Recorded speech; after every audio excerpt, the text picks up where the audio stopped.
Mummy आपसे एक काम ढंग से नहीं होता, बेटी प्रिया ने कहा और बेटे सौरभ ने प्रिया की बात का समर्थन किया। हाँ, पापा भी यही कहते हैं कि तुम्हारी मम्मी किसी काम की नहीं है, एक काम सही ढंग से नहीं होता है और रही कसर तो बच्चों की दादी ने निकाल दी। मेरा बेटा कभी गलत कह ही नहीं सकता, 2 ही बच्चे हैं और उनकी भी जरूरतों का ख्याल नहीं रख पाती। वो कितने दिनों से कह रही हूँ कि मेरे घुटनों में दर्द है और मेरा चश्मा भी टूट गया है, उसे ठीक करा दो। तेरी माँ को फुर्सत ही कहाँ है, सुबह बाजार गई थी और अब घर लौटी है। मेरा बेटा दिन रात मेहनत करके पैसे कमाता है और तुम आराम से शॉपिंग करो। दादी की बात सुनकर सौरभ और प्रिया मुस्कुराने लगे। ये देखकर ऋचा को गुस्सा तो आया और कुछ बोली नहीं। वैसे भी वो बाजार से तंग आकर लौटी थी और कुछ बोलकर वो अपने आप को थकाना नहीं चाहती थी।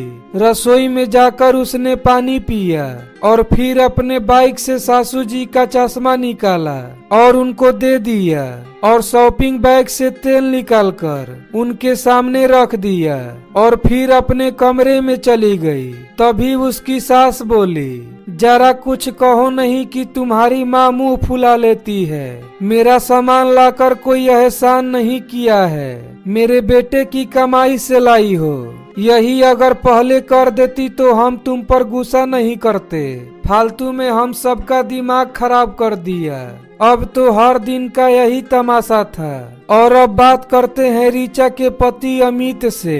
शाम को घर आते ही प्रभा जी ने दिन का सारा ब्यौरा बेटे को सुना दिया कि ऋचा की वजह से प्रिया और सौरभ भूखे रह गए और बाजार से लेट आने की वजह से मैं दवा समय से नहीं खा पाई। अमित का दिमाग तो पहले से ही खराब था क्योंकि आज उसके बॉस ने उसे डांटा था और ऋचा की शिकायत की वजह से उसको और गुस्सा आ रहा था। यार तुम पूरे दिन करती क्या हो? 2 बच्चे हैं, उनको भी नहीं संभाला जाता है। ऑफिस में बॉस की डांट सुनो और घर पर तुम्हारी काम चोरी की शिकायतें सुनो।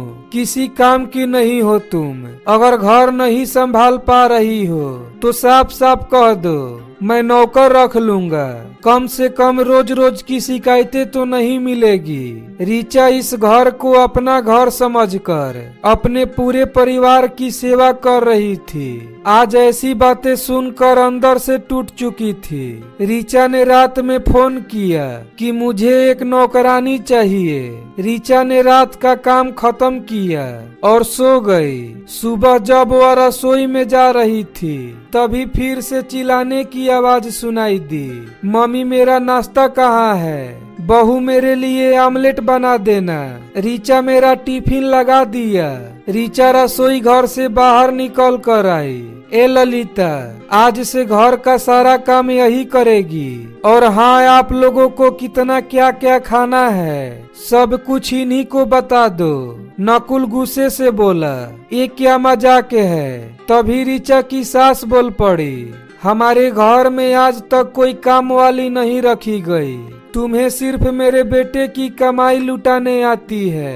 घर का काम यह करेगी तो तुम क्या करोगी? तभी ऋचा झट से बोल पड़ी, वही जो आज तक आप सबकी नजरों में करती आई हूँ, आराम।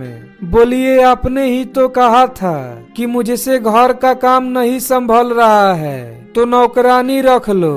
अमित गुस्से से बोला, ये क्या नाटक है? ऋचा बोली, नाटक तो आज तक आप लोग मेरे साथ करते आए हैं। जिस घर को अपना घर समझकर काम कर रही थी, पर कल मुझे एहसास हुआ कि मेरी तो इस घर में कोई इज्जत ही नहीं है। मैं दिन भर घर का काम करती हूँ, सभी को जरूरतों का ख्याल रखती हूँ, किसी को मेरी परवाह है। मुझे क्या चाहिए? कल मैं बाजार से सामान लेकर आई, किसी ने एक गिलास पानी को नहीं पूछा, उल्टा मेरे ऊपर ही भड़क गए कि इतनी लेट आई है, ये नहीं करती, वो नहीं करती। अब अमित और उसकी माँ की आंखें शर्म से झुक गई। तो दोस्तों कैसी लगी आज की यह कहानी हमें कमेंट करके जरूर बताएं, और कहानी अच्छी लगी हो तो वीडियो को लाइक कर दें, और इसी तरह की कहानी सुनने के लिए हमारे चैनल को सब्सक्राइब करके बेल आइकन को भी ऑन कर दें, ताकि हमारी आने वाली हर वीडियो की नोटिफिकेशन सबसे पहले आपको मिल सके। धन्यवाद।